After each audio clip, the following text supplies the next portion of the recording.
are listening to a free version of Majority Report with Sam Steeder. To support the show and get another 15 minutes of daily program, go to majority.fm, please. The Majority Report with Sam Steeder. It is Wednesday, September 4th, 2019. My name is Sam Steeder. This is the 5-time award-winning Majority Report. We are broadcasting live steps from the industrially ravaged Gowanus Canal in the heartland of America, downtown Brooklyn, USA. On the program today, former New York Times labor reporter and author of his latest Beaten Down, Worked Up, The Past, Present, and Future of American Labor, Stephen Greenhouse, will be with us. Meanwhile, in a stunning decision, a North Carolina Superior Court strikes down gerrymandering and Republicans give up the ghost. In Texas, another Texas Republican House member to retire, well into double digits now, folks. And in England, something's going on. They are about to vote on passing a ban on a no-deal Brexit. They will know in 15 minutes. And then the Queen, if she sends a signal 3 hours from then. Right. And apparently Boris Johnson's wearing a 3-button sport coat. Then he gets to be... yeah, exactly. He gets to be Secretary of the Duchy. And then they roll a big ball of cheese down the hill. And then everyone has tea. Meanwhile, on the eve of the CNN climate town halls, Elizabeth Warren adopts Jay Inslee's climate goals. Bahamas in ruins as 60,000 of the 400,000 who live on that island are without water or food. Dorian now, not quite the storm it was, but still big, heading to the Carolinas. Hong Kong leader withdraws the extradition bill that sparked protest, but protesters are continuing as they've only gotten one of 5 of their demands. And apparently, the military doesn't need all that money. They just gave Donald Trump $3.6 billion for his wall. And lastly, apparently conversion therapy works if you're trying to convert back. If you're trying to go 360, as the one of the biggest conversion therapy proponents in the country comes out and concedes that he is in fact gay. All this and more on today's program, ladies and gentlemen. The business. Oh gosh, and then we got great news. This program will not be distributed by the Blaze because we are not a conservative program, and there are only conservative programs on the Blaze network, like Steven Crowder. This is also the network that launched they merged with the thing that launched Gavin McInnes. And of course, Tomi Lahren, although she got booted because she was pro-choice, if I'm not mistaken. Because of small government. And they have a bunch of other conservatives on there, like, that new guy they have, that conservative Dave Rubin. Right. So congratulations to Dave Rubin. Dave, I don't want to take anything away from you because I know that you've worked hard for this. And obviously you, I would imagine through the various Koch affiliate networks, word got out that David Koch may not have too much longer to spread horridness. Competition would start kicking in through cash gifts, and maybe you heard it was time for you to move to get a little more aggressive with the book coming out. I just want to say that you deserve most of this credit. But I also got to say that I think you're deciding to just come out as a conservative and watch out for that Steven Crowder there because he loves to make fun of the gays. But you're coming out as a conservative. I feel like in some small way, I helped you. And I want you to know that makes me feel good. So congrats to you. And if I do say so myself, congrats to me. Because I feel like, I helped you in some way see your true essence. And there's nothing that makes us happier here. I think we all basically participate, obviously, in helping. We support true essence. There's nothing that is more gratifying to all of us here than to see someone come into their own like you have. So it was supposed to be after 2020. Kudos. My whole timeline was sped up. Well, that's good. I mean, good for you. And you know what that means? You guys will sell a ton of books. Especially some large purchases, I imagine. Yeah, and there may be some big purchases. Do you have those bulk purchasing deals? But that's pretty good. Seems to me that abortion, I've thought about it intellectually, and it's wrong. Right. Do you have a bulk purchasing deal? Oh, that was the other thing, is that, Dave, would you mind sending me a heads up on when you're going to announce that you're fully now anti-abortion? Because you've been pretending a little bit like you've been walking down this road. I would imagine these negotiations have been going on for a while. That may have been the big stumbling block, or maybe you and Glenn worked out. We're not sure, actually, that the bulk purchase is going to work. Ooh, it seems to me like women should be able to choose this whole body. Post-birth abortion thing is really problematic. I just can't support people who support killing live people. So, no. I mean, except for unless it's, unless the book things unless they're through. Palestinian. Okay, but and they could be aborted when they're adults too. This is about the ideas. I thought, how can I organize ideas? And I need a giant chalkboard with Ilhan Omar right in the middle of it, and Glenn's got one of those. Well, as I said last night, he needs a boss. He definitely needs direction. And whatever else you say about Glenn Beck, I think he's able to provide a form of direction. Yep. Hey, folks, as you know, in fact, my daughter is starting school tomorrow, high school. Congrats. It is a time of great anxiety for kids, and they're concerned about their appearance, whatnot. I mean, look, adults are too. But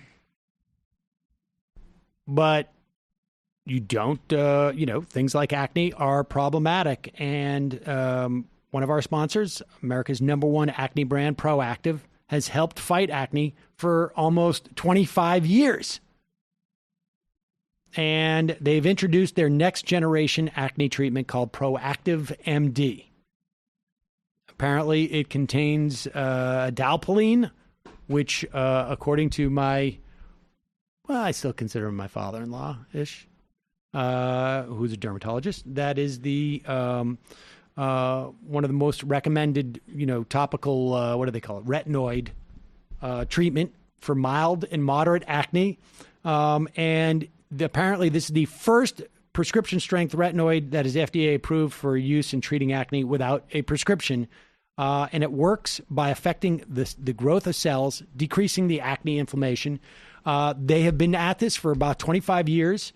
Old Kelly, not old, but formerly Kelly. Well, not formerly Kelly, but Kelly, formerly of the show, tells me that she's been using Proactiv on and off since high school. The formula has improved over the years.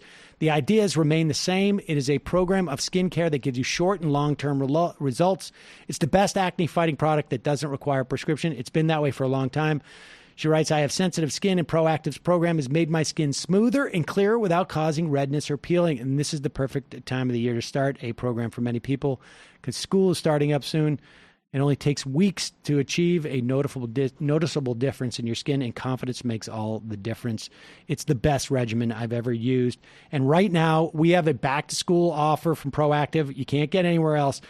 With your Proactiv MD order, you're also going to receive Proactiv's on-the-go bag, which features their T-Zone oil absorber, body acne wipes, and green tea moisturizer for free. That's close to a $100 value. Plus, get free shipping with a 60-day money-back guarantee.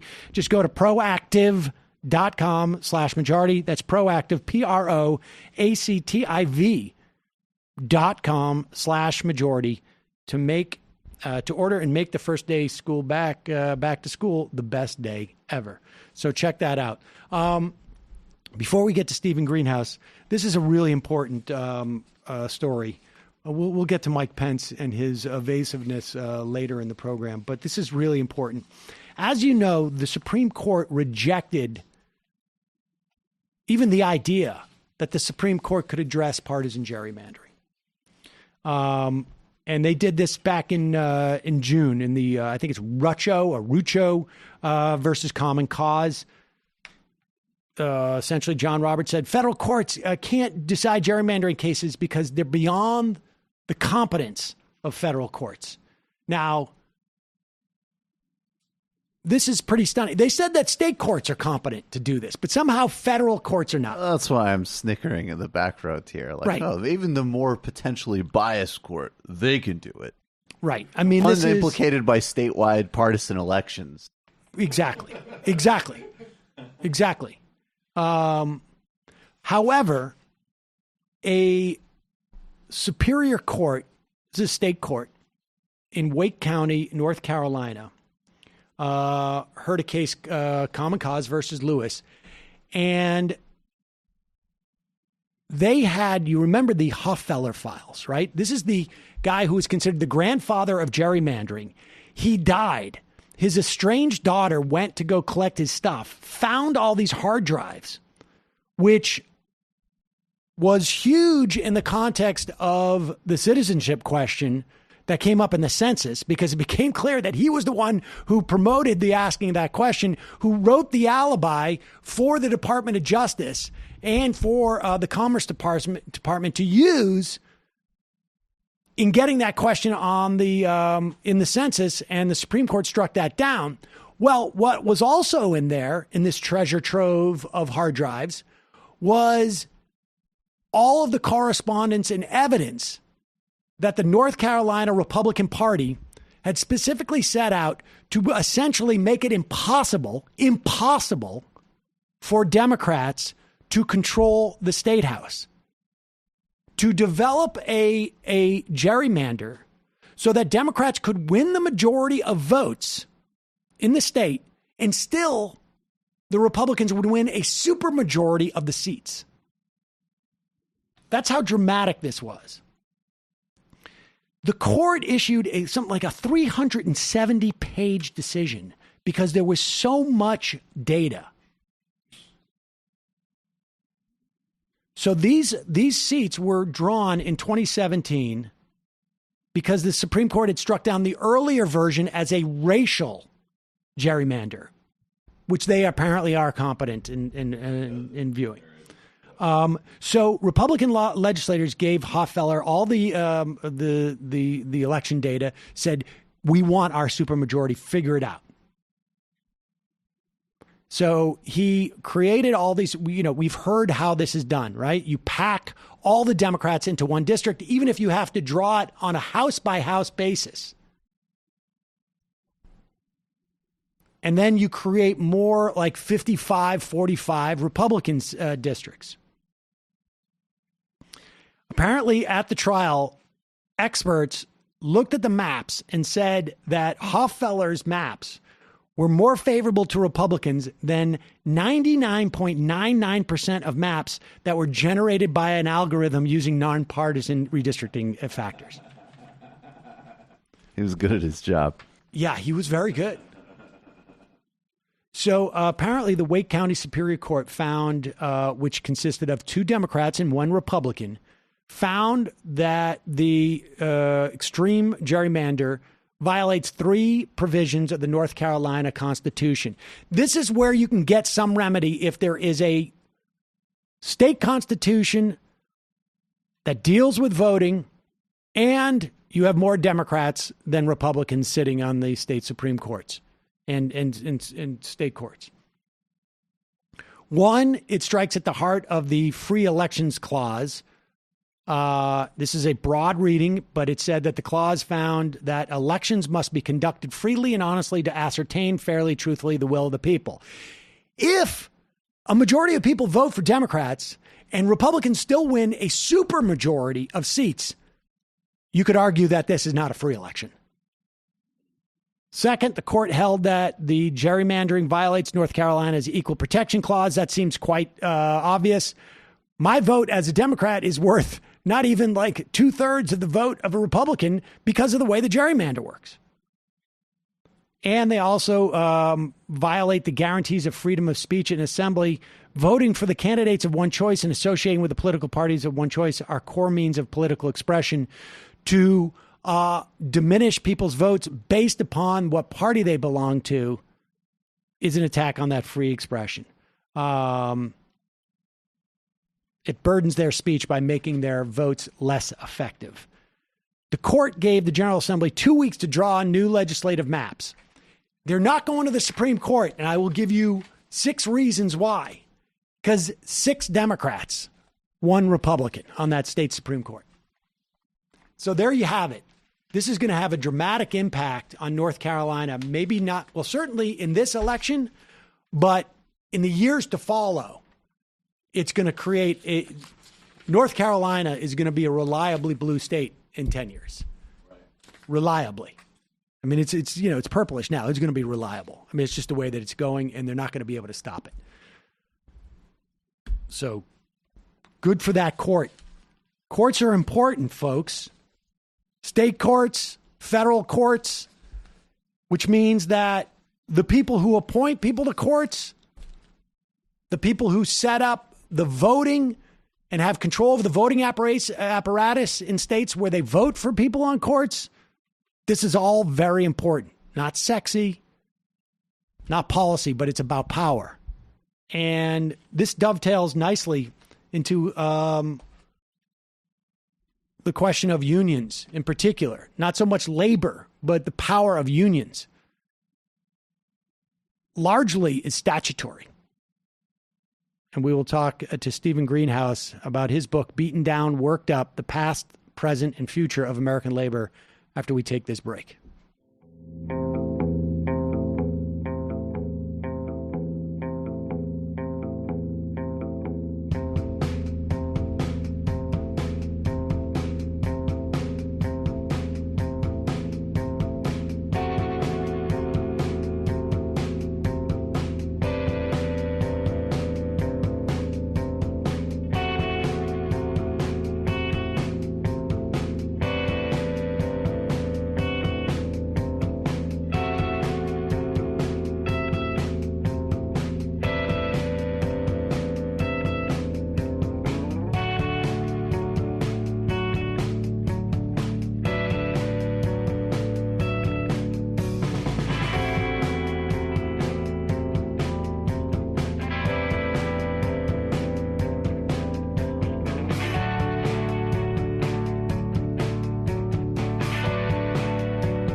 We are back. Sam Seder on the Majority Report on the phone. It is a pleasure to welcome the former New York Times labor reporter, author of his most recent Beaten Down, Worked Up, The Past, Present, and Future of American Labor, Stephen Greenhouse. Welcome to the program. Great to be here, Sam. So I just by chance today, there was a piece in Axios. Unions shrink fast in swing states. In particular, the percentage of U.S. workers, union members fell from 20% in 83 to 10.5% in 2018. Brookings gives a half a dozen reasons for the decline. I suspect that you would order them differently than Brookings did. They were saying it's a manufacturing to service-based economy, more people getting college degrees, the rise of tech, deregulation, and then it goes to spread of right-to-work legislation and aggressive employers who have used things like tactics delaying union elections. Your book gives a history both of sort of the rise, the fall, and then I guess maybe the hopes of the union movement and in this country and the power of labor. And in fact, you say specifically American labor in the title of your book. Let's just start with this notion of like the difference between labor and unions, and at what point unions became the I guess the tool for labor to empower themselves. So sometimes, labor is used interchangeably with unions. But in American history, we remember the Industrial Revolution, late 1800s, where workers faced huge oppression, sweatshops in the garment industry, people in, mechanical industries, losing arms and legs, horrible exploitation of people who built the railroads. And, things are pretty bad for a lot of industrial workers in the late 1800s, early 1900s. Then in 1929, the horrible, Great Depression hit. And things got even worse. A quarter of the workforce was laid off. Many people lost their homes. So during the New Deal, FDR, they said, we need to figure out a way to pep up the economy, to put more money in workers' pockets, and that might rev up the economy if workers have more money to spend. So they passed a law called the National Labor Relations Act that created a federally protected right for workers to unionize. And FDR and the great senator from New York City, Robert F. Wagner Sr., thought that if we made it easier for workers to unionize, they'll be able to get higher pay, to get a higher share of the profits of their companies, and they'll be able to spend more on cars and washing machines and clothing for their kids, and that will create a virtuous cycle that will help lift the nation out of depression. And unions grew very fast in the late 1930s and were very strong during World War II. And in World War II, there was this wonderful partnership generally between business and labor, because they realized they were fighting a common enemy, the Nazis, the Axis powers. So unions were really strong in the 1940s and 50s and 60s. And in my book, I write about, how labor unions very much helped create the American middle class. The middle class really didn't exist before the 1950s. And it was some landmark union contracts, especially ones won by Walter Reuther, probably the greatest labor leader of the 20th century. He headed the United Auto Workers. Right. He reached this, amazing contract that lifted workers after inflation pay by 20% over 5 years, that created great pensions, that created great health coverage. And that really, put labor on the map in a big, big way in the United States. Okay. And you dedicate a chapter to Reuther, and I want to talk about that, but let's go back. So we have the Francis Perkins comes in and as FDR's Secretary of Labor. And if I'm not mistaken, she, sort of witnessed what had happened at the Shirtwaist Fire in some fashion or another. And she is less a union organizer type, but sees the importance of law as empowering unions, right? And you mentioned this ultimately culminates in the Labor Relations Act, but talk a little bit about like what happens with Taft-Hartley, which in many ways kneecaps unions, right? But they just don't feel it for, it seems like, 2 decades. Okay, before I talk about it, let me add some context and framing. So I wrote this book partly because, workers in America are really taking on the chin in many, many ways. Yes, unemployment is low and wages are finally creeping up. But, we're the only industrial nation that doesn't guarantee all workers, paid parental leave, paid maternity leave. We're the only industrial nation that doesn't guarantee workers paid vacation. In the European Union's 28 nations, all workers are guaranteed 4 weeks paid vacation. We in South Korea are the only two industrial nations that don't guarantee all workers paid sick days. And, one of the main points I'm making in my book is that the U.S. suffers from this horrible anti-worker exceptionalism, and that's partly because worker power is so weak in the United States compared to other industrial nations. And in the book, I examine the rise of worker power and union power in the U.S. and how that really lifted workers from the sweatshop stage to being members of a prosperous middle class. And, and I discuss certain important chapters in that, like Walter Reuther and how Francis Perkins, the great labor secretary under FDR, helped. And then I discuss, the decline of labor, through globalization and massive corporate fights against unions, and Taft-Hartley. So, as I said a few minutes ago, Sam, so unions grew very strong, from the late 1930s into the 1940s after the National Labor Relations Act was passed. And Francis Perkins, Roosevelt's labor secretary, played a real role in helping that get enacted. And after that was passed, we went from maybe 7, 8, 9, 10% of workers in America were in unions to by 1954, 35% were in unions. So, after World War II, so unions and business, as I said, worked very closely together during World War II to defeat the Nazis, to produce all these, warplanes and bombs. But, there were wage freezes throughout World War II, and after World War II, union members, were very impatient for raises. And so there was a record number of strikes in 1946, steel strikes, railroad strikes, auto strikes, and they drove the public crazy. And that helped, and as a result, that helped elect a Republican Congress. Republicans were in control of Congress for the first time since, 1932. And they, the Republicans, of course, don't love unions, and they pushed very quickly to enact a very tough anti-union law called the Taft-Hartley Act. And that, gave employers a right to fight against unionization efforts. It enabled individual states to enact so-called, anti-union fee laws that are often called right-to-work laws that said, that with these laws, states can say that workers at unionized workplaces don't have to pay any dues or fees to the unions that represent them, that bargain for them, that win wages for them.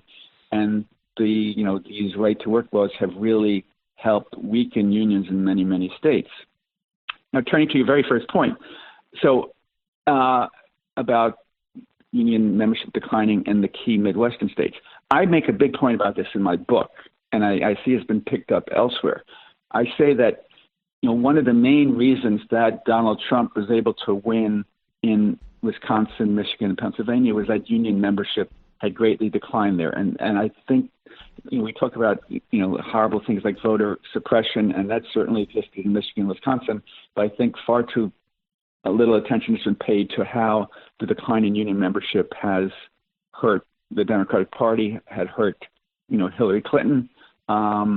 Hillary, I argue, did not do nearly enough to win over blue-collar voters. But I think also, the Republicans really pummeled unions in Wisconsin with Scott Walker and the law that really crippled government sector unions in Wisconsin. And the Republicans in Wisconsin really wanted to eviscerate, gut public sector unions because they saw them as friends of the Democrats. And, that law far and away was the main reason that union membership dropped in Wisconsin. And I write in my book that union membership dropped in Wisconsin by over 150,000, by 43% in the past decade, by over 150,000. And Trump won Wisconsin by just 22,000 votes. So you can imagine if those additional 150,000 people were still in unions and unions were beating the bushes and getting them to vote for Hillary, vote Democratic, Trump might not have won Wisconsin. Ditto in Michigan. Union membership in Michigan fell about 140,000 in the past decade. Trump won Michigan by just 11,000. And again, Republicans worked very hard in Michigan to enact laws to weaken unions. There was a right to work law and another law that kind of cut the knees off the unions representing child care workers and home care workers. They really cut back in membership and cut back in paying dues. So I probably would argue somewhat with the Brookings Brookings study. Certainly the loss of manufacturing jobs played a big role. But certainly in Wisconsin and Michigan, the Republican offensive to hobble, cripple unions played a big, big role in the decline of union membership. Right. I mean, the manufacturing can have, but there are other jobs that people are going to that could be unionized if there wasn't such a hostile statutory climate toward unionization. I mean, let's talk a little bit about this notion, because that's, as far as I can tell, the law that Walker rolled out in 2011 it was, right at the beginning. Yes, exactly. That sparked all those protests was essentially, one of those model laws that was developed in something like the American Legislative Exchange Council, and that Wisconsin was basically, the pilot program for this on some level in states that had, Wisconsin had an incredibly rich and, one of the richest union histories in the country. Let me ask you this, because, I remember talking to Grover Norquist just by chance, and it wasn't something I would recommend to people to do often, but in the early aughts, and he was talking about public sector unions then as being problematic, getting pensions while other people's pensions go away, that type of thing. And so this was clearly one of their agendas. And in modern times, I look at the card check legislation as the analog, except for when Democrats got into power, they completely forgot about it. So, Grover Norquist, many people don't like it. He's a very smart guy, and he's a very good strategist. And I quote him numerous times in my book where he lays out why it would be good for Republicans and good for people like him who hate taxes to try to cripple unions. And, for the Grover Norquist of the world, it's great to try to, gut public sector unions, because what do public sector unions do?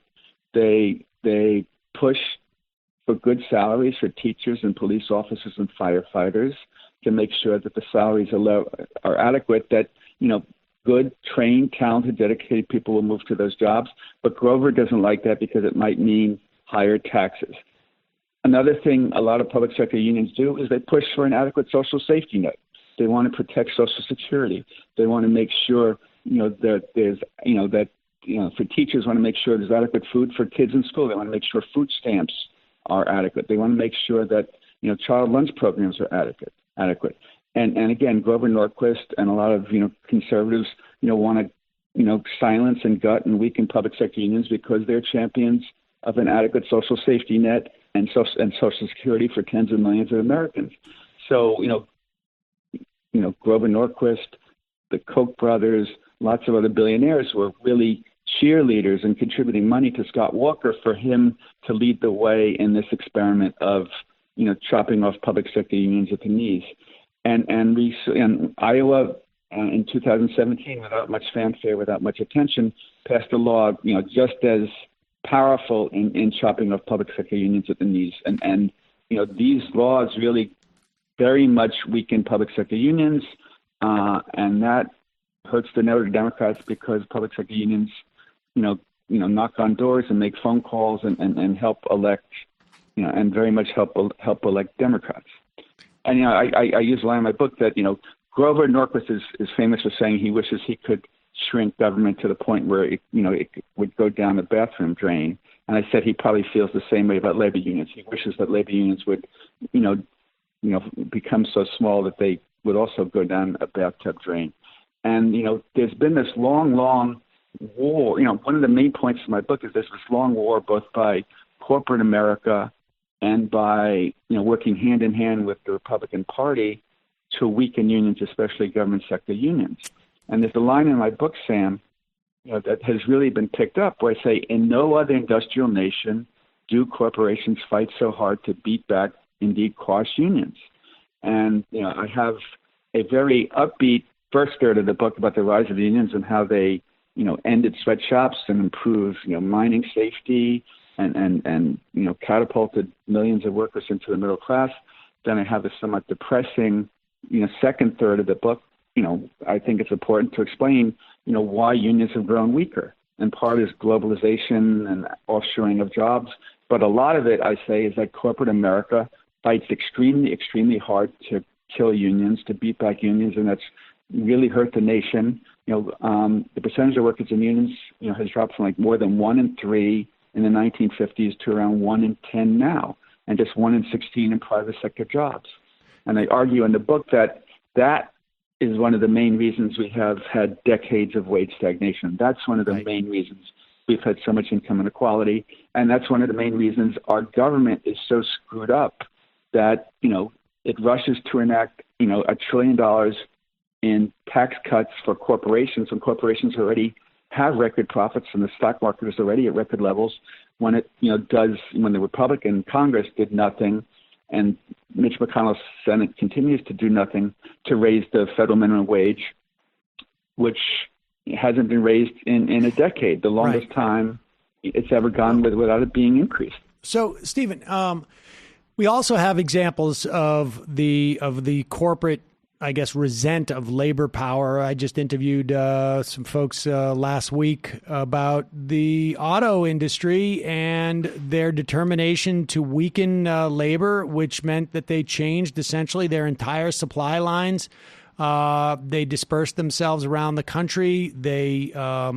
They changed the way that they did on-demand production so that labor had less ability to shut down their supply lines, and labor had less ability to shut down their production, broadly speaking, and it ended up destroying the innovation and the quality of American cars, frankly. So the destruction of labor has, or the assault on labor's power, it seems to me, has all the effects that you mentioned and more that are negative. But here's my question: like you frame it in the context of corporate America and the Republicans basically started waging a war on labor via unions. But it also seems to me, and at different times it sort of presents itself in a different way. But we saw it starting in the 70s when, that maybe came out of the desire to reform the primary process for the Democratic primaries. There seemed to be also a sort of a failure of Democrats to engage in this war. And like I say, that goes all the way up to the failure of Democrats to provide when it comes to card check, which was basically allowing people to unionize in a much easier fashion rather than sort of like putting a target on their backs for anti-union activities when, there was any inkling that people wanted to unionize. Is there any way for unions and for labor to revitalize itself? I mean, we've witnessed some of this. I devote the last third of my book to various models and strategies and recommendations for how to revive worker power in America. I say worker power, unfortunately, has fallen to its lowest level in decades, and here are some models to increase it. Like the Red for Ed teacher strikes have really been amazing. They've achieved a lot, and they've really excited people about labor. I just want to go back to the auto industry for a second.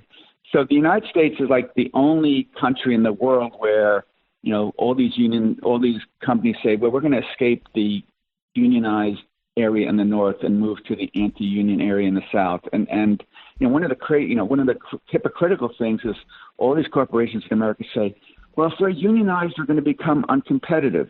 It will, render us uncompetitive against Mercedes-Benz, Daimler-Benz, against BMW, against Volkswagen, against Toyota, against Honda.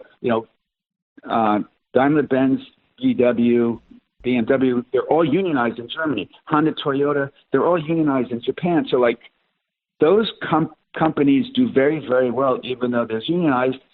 And in the United States, I was a reporter for the New York Times in Europe for 5 years. I was their European economics correspondent. And I wrote a lot of stories about Germany and Spain and Italy and France and Scandinavia and Britain. And companies there, they work, they realize, they work hand in hand with unions. They realize they might not like unions, but they realize that unions are legitimate institutions and they're partners they need to work with. In the United States, there's this real, among many, many corporations, there's this real hatred, enmity towards unions. They don't see unions as legitimate very often. They see unions as something to like stomp on and wipe out. So where do we go from here? How do we rebuild unions, reestablish worker power?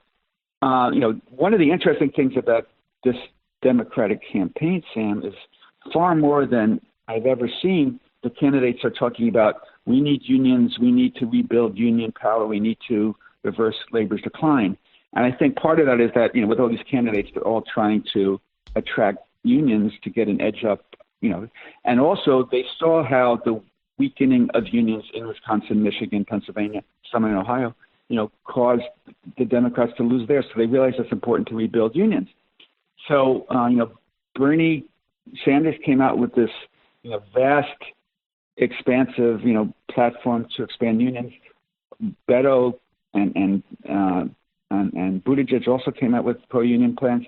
Elizabeth Warren has a great plan on how to improve trade deals. So there's a lot of attention to unions and workers. And I think some of these candidates realize that one of the reasons the Democrats lost in 2016 was that Hillary Clinton, the standard bearer, did not pay enough attention to workers, especially blue-collar workers. And Donald Trump, who I believe is, a great con man and demagogue, went to Ohio and Wisconsin and Michigan and Pennsylvania and said, I'm your blue-collar guy. I'm going to fight for you. I'm going to bring back all the jobs. I'm going to stop plant closings. And that was total BS. But a lot of people believed it. A lot of people were attracted to him. And I even interviewed some workers in the Midwest who said, you know what? I know this guy doesn't tell the truth. I know he's not going to do everything he's promised. But at least Donald Trump is showing that he cares about workers. And I like that. And I think the Democrats see that they have to try harder to, attract blue-collar workers. And you're absolutely right, Sam, that, starting in the 80s, 90s, the Democrats started turning their backs on blue-collar workers, and increasingly many people say became the party of the professional class, of lawyers, of software engineers, of Wall Street, of liberal Wall Street folks, of Hollywood celebrities. And, the Democrats, I think have too much forgotten that, that it's important to bring blue-collar workers with you, not just blue-collar whites, but blue-collar African-Americans, blue-collar Hispanics, and blue-collar Asian Americans. That, the New Deal coalition, was very important for the Democrats' success. I think the Democrats have, made a mistake in not trying to keep that coalition together. Yeah, so how do we? It sounds like, but it's a political one too. But it seems to me that there's a legislative one. Like, part of the reason why, it's true. I think that Hillary Clinton ignored, parts of the industrial Midwest. But the reality is that she could go and campaign all she wants to these people. It's not going to increase union density. Union density is only going to increase, it seems to me, by two different ways. And they need to go hand in hand. It seems to me. One is there needs to be a statutory framework that makes it easier to unionize and protects people's rights. And then the other, it seems to me, there also needs to be some reform on the part of union leadership. And I say this sort of like with a broad brush, that I feel like we're seeing more of that in the context of teachers. But this notion, talk just for a little bit about this idea of of managerial unionism versus social justice unionism. Sure, absolutely. So in the last chapter of the book, I really do a lot of what you're suggesting, Sam. I have recommendations on how to make it easier to unionize, and that, companies break the law all the time, fire pro-union workers to stop unionization. And they can't, under federal law, they can't even be fined. They just have this tiny slap on the wrist. Or often when they're found to have broken the law, all they have to do is put a little notice on the bulletin board, say, we broke the law, we promise not to do it again. So I say you need real fines with real teeth so corporations don't break the law. And I say there should also be card check. What is card check? And, often, when folks try to unionize, there's a secret ballot election. And if more than, if a majority of workers vote for a union, then the company has to recognize the union. But during the secret ballot election, there's a campaign that takes 3 or 4 months. And companies, it's not a level playing field. Companies have 24/7 access to the workers. They show anti-union videos in the lunchroom and the break room. They require workers to attend these hour-long sessions with these anti-union consultants who tell them that unions are evil and corrupt and all they want is their money and they don't accomplish much. And unions, there's a Supreme Court decision that says companies have a right to even ban union organizers from setting foot on company property. So the advantage of card check is that, union organizers, once they get a majority of workers to sign cards saying we want a union, that would make it much easier for workers to unionize without all this, all this firing, all these illegal activities. So I outlined that, it would be great if Congress would enact some laws making it easier to unionize. However, and I make this point very, very strongly in the book that, there's been, President Johnson, President Carter, President Clinton, President Obama, 4 Democratic presidents all tried enacting legislation to make it easier to unionize. And every time they were unable to overcome Republican filibuster in Congress. So it's very, very hard to enact pro-union legislation unless Democrats have at least 60 votes. And I say that, or vote. Or vote on day one if they have 51 votes to get rid of the filibuster. Well, that's a whole other issue, right? But I say we need to fix our campaign finance system. It's totally broken, and and as a result, our campaign finance system usually favors corporation and the rich, and usually tilts against disfavors workers. And, I cite these statistics and it blows people's minds. I cite these in my book. In the 2015-16 national election cycle, corporations gave $3.4 billion in political donations, and unions gave just 213, less than 1/16 as much as corporations. So that's why Congress rushes to pass tax breaks for corporations. There's nothing on minimum wage. In lobbying each year, corporations spend just under $3 billion a year on lobbying in Washington, while unions spend less than 1/60th of that, just $48 million a year. So things are really broken in the campaign finance system and lobbying. And I argue that if we're to have a government, a system that's fair to workers and doesn't favor corporations so much, we need more public finance. We need some system, campaign finance system that levels the playing field so that, the Koch brothers and Sheldon Adelson don't have a million times the voice of a Walmart worker or a New York City school teacher or a truck driver or a steel worker. I mean, the system is really, really broken and really favors the rich and corporations. So, Stephen, last... Okay, well... On your point about... Go on. No, go ahead. Finish your point. So on your point, and I also say, I totally agree with you, Sam, that union leaders, too often, just see running a union as a business. We'll handle this grievance if a worker is punished for coming in late. And they've lost the passion of unions. Too many union leaders have lost the passion of union leaders of the 1930s and 40s that, we were a movement. We're trying to lift millions of workers. Unions are part of fighting for social justice. Unions led the way. Unions played a very big role in the civil rights struggle. People don't realize that the main person setting up the great 1963 March on Washington was a union leader, A. Philip Randolph, head of the Brotherhood of Sleeping Car Porters. And I have a chapter about the Memphis sanitation workers strike in 1968, which was really a very difficult struggle, but a landmark victory for civil rights and labor rights. Unfortunately, it was at a terrible cost. The Reverend Dr. Martin Luther King was assassinated when he was in Memphis backing his sanitation workers.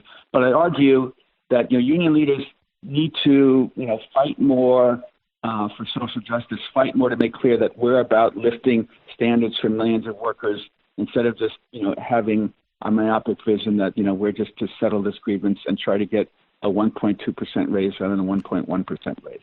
So, lastly, let me ask you this: as a former labor reporter, give me your take on the demise of labor reporting in this country. It seems to me that as unions have gone, and those covering union news and labor news has shrunk even more. So I covered labor and workplace matters for the New York Times for 19 years. And, I remember when I began covering labor in 1995, I went to an AFL-CIO convention, their annual convention in Miami. And there were labor reporters from the Washington Post, the LA Times, the Wall Street Journal, the Boston Globe, the Cleveland Plain Dealer, the Chicago Tribune, the St. Louis Globe-Dispatch, Baltimore Sun, and several other papers. There were like 25 labor reporters. And in my last year at the New York Times, 2014, I went to the annual AFL-CIO convention in Houston, and I and someone for the Houston Chronicle were the only two people, daily newspaper reporters covering it. And for a while, I'm sad to say, I was the last full-time labor reporter at a daily newspaper. And so there are many reasons for this, Sam. One of it was that, in the aughts, newspapers really got zapped by the internet. They lost a ton of advertising. They laid off a ton of reporters. And often the labor reporters were among the first to go because labor reporting, writing about unions isn't seen as sexy as writing about Beyonce or writing about the New York Yankees or the Boston Celtics or LeBron James. And I think some publishers and editors were uneasy about covering labor. They didn't love unions. So there was a real decline in labor reporting, certainly going into 2008, 2009, 2010. Then I've seen, though, somewhat of a rebirth of labor reporting. I know that surprises people. I think part of that was caused by the Great Recession of 2007 to 2009. A lot of newspapers that were ignoring workers, ignoring labor, all of a sudden saw that unemployment had boomed, that a lot of workers were having a huge problem making ends meet. And so all these people, the economic reporters started writing about worker issue and labor issues. And then we've seen the rise of all these websites, Slate and Vox and Vice and Huffington Post, and a lot of them tilt somewhat to the left. And they realize that, a lot of their readers want to read about labor issues. So Huffington Post is a very good labor reporter. Vox is a very good labor reporter. And so in ways, a lot of these websites, the daily newspapers don't have as many people covering labor, but a lot of the websites now have people covering labor. And they do a pretty good job, but you have to know where to look. And the big problem is, like, on television, on radio, there's very, very little about labor and about workers. There isn't nearly enough. So, I wrote this op-ed for the New York Times a few weeks ago saying, we are the only industrial nation that doesn't have, paid vacation, doesn't have paid maternity leave. We are only one of two industrial nations that don't have paid sick leave. People don't know this. They think, right, and America is great, we're the greatest, and they don't know enough. And I think in schools, kids don't learn enough about, what labor unions have accomplished and how workers in America in many ways have it worse than in other nations. And one of the main purposes of my book is to explain to people who want to know more about labor, who don't know much about labor, about the state of workers today and how unions have really improved things for workers over the years and the challenges facing unions and how we could rebuild worker power through things like the Fight for 15 and the teacher strikes and these efforts to unionize Uber workers and Uber drivers and Lyft drivers. Well, Stephen Greenhouse, the book is Beaten Down, Worked Up, The Past, Present, and the Future of American Labor. We're going to put a link to that book at majority.fm. Thanks so much for your time today. Really appreciate it. Okay. Great to be here. Keep up the great work, Sam. Bye-bye.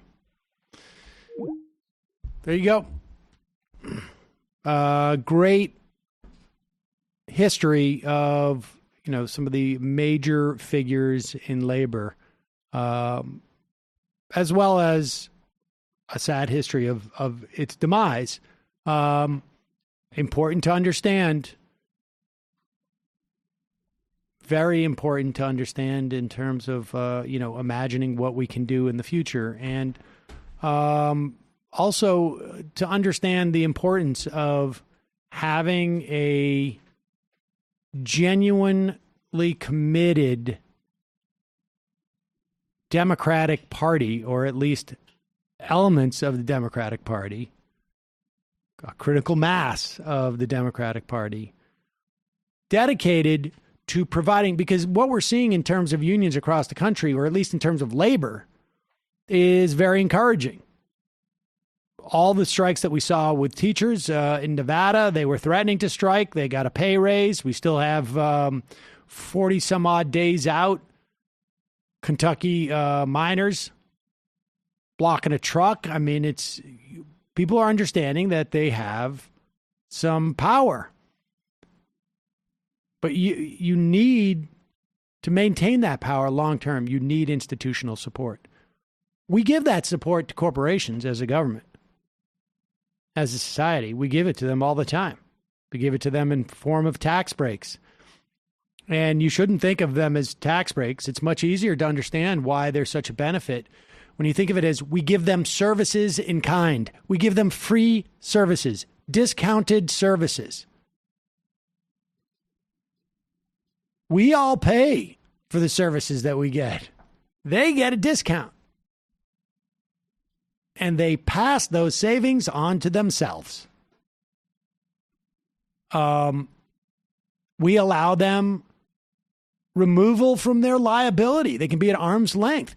Wells Fargo, for instance.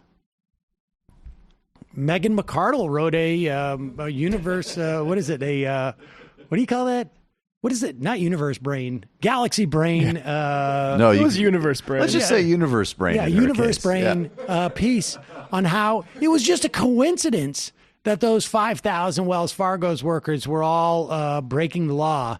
And it was really just because there was an overly ambitious executives. They took the easy way out. That's right. This was, Wells Fargo cannot be held responsible for them saying to their workers, be ambitious, here are some goals, and then they're having 5,000 of their workers just be lacking the character that it takes. It's like Carlo Gambino goes, I think there's a lot of opportunity at the docks. He doesn't control whether or not someone sets up a protection ring. Exactly. That's exactly the same thing. Exactly. We have no responsibility to make sure that we have any controls that would prevent 5,000 of our workers from putting people into accounts that they don't own. We can't be expected. I can't be expected to be held responsible for every single motivational speech I give my employees. I mean, but the reason why those Wells Fargo executives are not in jail is because there are liability protections that are built into corporations. There are accountability protections that are built into corporations. There are all sorts of benefits that our society provides for corporations, both in terms of their existence. Oh, you want to buy back your stocks? Okay, we're going to allow that now. We're going to allow you to juice the own value of your own company, to manipulate your stock. That'll get you more money. That'll get you more power. Corporations do not exist in nature. They do not. Every single corporation in this country has a document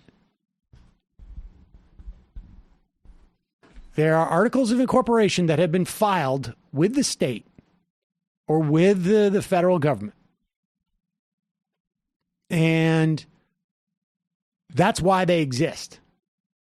So we provide certain benefits for corporations. And we should be doing this for unions because at the end of the day, to the extent that you can't have a free contract, but you can have a fair contract. And that fair contract means that both parties have to come in there and there cannot be the type of asymmetry, particularly from a statutory standpoint, that inhibits one's ability to bargain with the other. And we have seen, I keep citing this interview with one of the authors of Wrecked.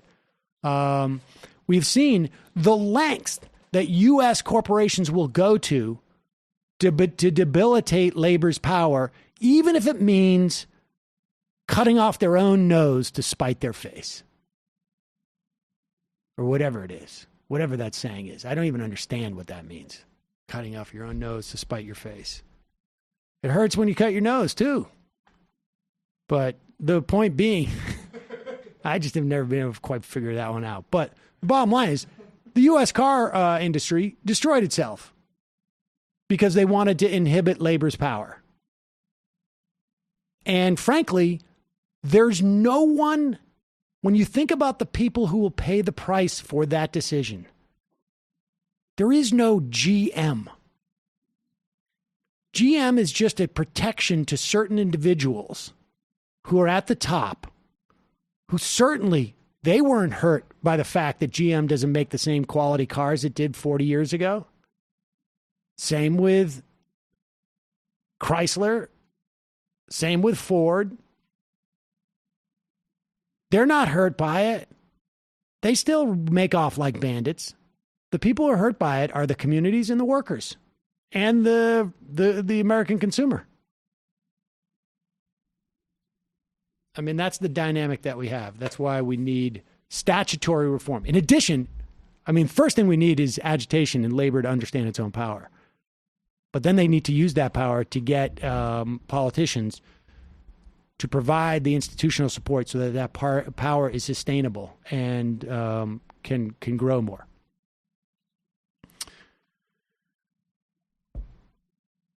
And with that said, we're going to take a quick break, head into the fun half of the program, ladies and gentlemen, wherein we will have fun half. Also, you can support this program by becoming a member. Go to jointhemajority.report.com. A lot of people emailed me. I just joined to hear that Hannity interview in the deep archive from last week. What day was that, Brendan, that you put that on? I think Monday. And then what else? Rick Hertzberg? Who else? No, Hertzberg was Monday. I think Hannity might have been Thursday. Yeah, Matt ended up doing the DJing on it. Yeah, pretty good. It's a good 1-2 What punch else? there. What else did you have? Bright Eyes was there. Oh, I did a I little remember music. when Connor Oberst. Yeah, he came into studio. Yeah. That was pretty nuts. I mean, it was nuts because I had no idea who he was at the time. Like, I was like, really? Oh, are you? Oh, here's just another one of some famous Eddie Vedder. I just found a mini DV tape. We must have videotaped it when Eddie Vedder came in to the studio. Gary Hart, and we had Hi, Eddie. Get out of my way, Gary Hart. I met so many famous people during that time. It was crazy. Get out of my way, Eddie. I want to meet Also Gary at Hart. Yola Tango. Yeah, Oh, that yeah, was well, the other Yola- music one. You're really Oh, yeah. into Yola Tango. That's I a big deal for you. it's a big deal for me. They also they did my wedding. Right. I mean, I'm friends with those guys, but they came in and played. Also, They Might Be Giants played in studio, Nice. and Cowboy Junkies. Oh, cool. That was, anyways. And then I picked part of the Rick Hertzberg one was Larry Elder and Katrina. Oh, that was at the Vanden convention. Heuvel. Yeah. Yeah, that was at the convention. That was at the Democratic Convention. Mhm. Hertzberg and I talked about Barack Obama, his speech. He had just given his speech that basically everybody was like, wait a second, this guy could be president. Anyways, that's available to our members, the Deep Archive stuff. And maybe what we'll start doing is maybe putting out maybe once a week a Deep Archive pick for members. That might be a fun thing to do. Yeah. So head to jointhemajorityreport.com. Also, justcoffee.coop, fair trade coffee, tea, or chocolate. Use the coupon code majority, get 10% off. Steve Greenhouse mentioned that Scott Walker law that attacked unions. There were massive protests back in 2011, and the Just Coffee people were out there giving people free coffee because they're a co-op and they're good people. So check that out. Also, check out our AM Quickie. We're about to migrate it to its own feed in the coming weeks, so check it out. And lastly, don't forget, America's #1 brand, Proactiv, has helped fight acne for over 25 years. And they now have their next generation acne treatment system called Proactiv MD. It is got the dermatologist recommended #1 retinoid, which is used in treating mild and moderate acne. And, you know, it's tough. You lead with your face. And it's tough if you're feeling self-conscious about it. But if you order now, you will receive Proactiv's on-the-go bag, which features their T-Zone oil absorber, body acne wipes, and green tea moisturizer for free. That's close to $100 value. Plus, you get free shipping with a 60-day money-back guarantee. Just go to proactiv.com/majority. That's Proactiv, proactiv.com/majority. Last night, I think yesterday I said tomorrow's Tuesday. Oh, you did? Because I forgot that yesterday was Tuesday. I didn't notice. But last night was Tuesday. Definitely Tuesday. What happened here in the studio? Partay. No. We had a great show. Crystal Ball joined us. We talked about, when you look at the polling numbers, why is it that the overly affluent, overly educated white is we love the overly educated. We love the overly educated. Actually, we do. We really do. Even the dumb ones. Why is the professional class lining up behind Elizabeth Warren? And what does that mean about the election and the nature of her candidacy? The strikes in Kentucky, and it's a 1% chance, but even if it's one, you should take it. What is the actual way of possibly, in that 1% scenario, beating Mitch McConnell? And Artesia Balthorpe was here. We talked about Jay-Z, the NFL, the Newark water crisis. I mean, I don't know if people know, there's really a water crisis in Newark that is quite parallel to Flint. And we're going to be seeing more of these across the country. It's weird how this keeps happening. It's weird how this keeps happening, both obviously on racial and class lines, and also the fact that a lot of these pipes were built in the New Deal. Yeah. And they haven't been upgraded. And this is about the time they go out of commission. Then we had a post-game dealing with Uruguay, Brexit, a whole bunch of stuff. Patreon.com/TMBS to get the whole thing. Michael Brooks Show on YouTube. For patrons today, a message went out with your passcode to get your tickets to the TMBS live show November 23rd in Philadelphia with special guests Crystal Ball and Emma Vigeland. Come see us. Jamie's out, but check out The Antifada, patreon.com/The Antifada. Matt. Yeah, it's going to be a good literary hangover. Part 2 of The Pioneers by James Fenimore Cooper on Saturday. Quick break. Fun half.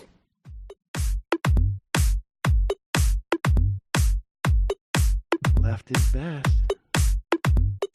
Jamie and I may have a disagreement. Yeah, you can't just say whatever you want about people just because you're rich. I have an absolute right to mock them on YouTube. He's up there buggy whipping like he's the boss. I am not your employer. You know, I'm tired of the negativity. I'm sorry, I didn't mean to upset you. You're nervous?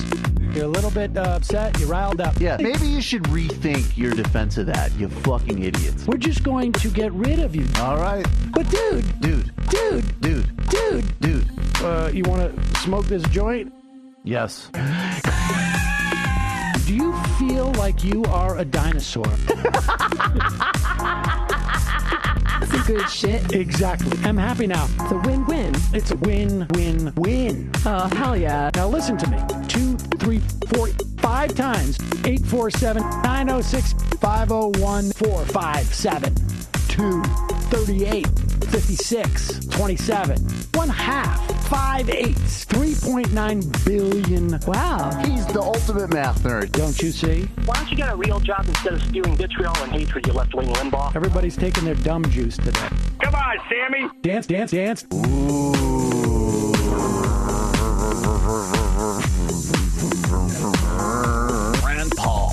my first post-coital scene with a woman. I'm hoping to add more moves to my repertoire. All I have is the dip and the swirl. Fine, we can double dip. Yes, this is a perfect moment. No. Wait, what? You make under $1 million a year. You're scum. You're nothing. Excuse me? Fuck you, you fucking liberal elite. I think you belong in jail. Thank you for saying that, Sam. You're a horrible, despicable person. All right, gonna take a quick break. I want to take a moment to talk to some of the libertarians out there. Take whatever vehicle you want to drive to the library. What you're talking about is jibber jabber. Classic. I'm feeling more chill already. Good. Donald Trump can kiss all of our asses. Hey, Sam. Hey, Andy. You guys ready to do some evil? Hitler was such an idiot. That guy might be a Nazi. Agreed. No. Death to America. You. Yes. Wow. Wow, that's weird. No way! Unbelievable. This guy's got a really good hook. Throw our hands up. Ooh. Wow. But Sam, I gotta get off. No worries. Let's. I want to just flesh this out a little bit. I mean, look, it's a free speech issue. If you don't like me, Hey! Shut up! Thank you for calling into the Majority Report. Sam will be with you shortly.